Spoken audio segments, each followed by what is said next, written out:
This is Javi with Javi's Woodshop. The following are a few entries into the Gatton CNC Christmas Challenge for 2018.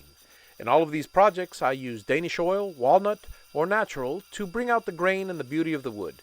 These projects were carved in cypress milled to 3/4 inch from a 4/4 rough board using the CNC. The first entry, albeit more in line with the Passion and Easter time than Christmas, at the request of a friend, I've made a duplicate of a design compilation by Steve Nealon of Jesus on a cross wearing the crown of thorns. The second entry is a comical little sign that I gave to a friend of mine to hang on his front porch.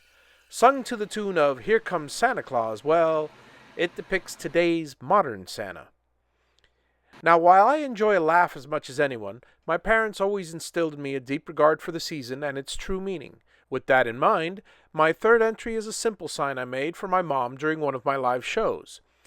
I've always been fond of the image of Santa kneeling at baby Jesus' feet. I added elements such as Santa, a Christmas tree in this design while striving to deliver the reason for the season message. My mom should love it, but then again, she loves everything I make for her. Moms are great that way. And my final entry is a sign I made multiple copies of for a dinner party I recently attended. The fellow couples and longtime friends of ours, who enjoy the occasional taste of the grape, adored their plaques, and they arrived just in time for their own family Christmas dinners. The two plaques shown here are unfinished and finished with walnut Danish oil. Thank you for watching, Merry Christmas, and have a joyous and happy New Year.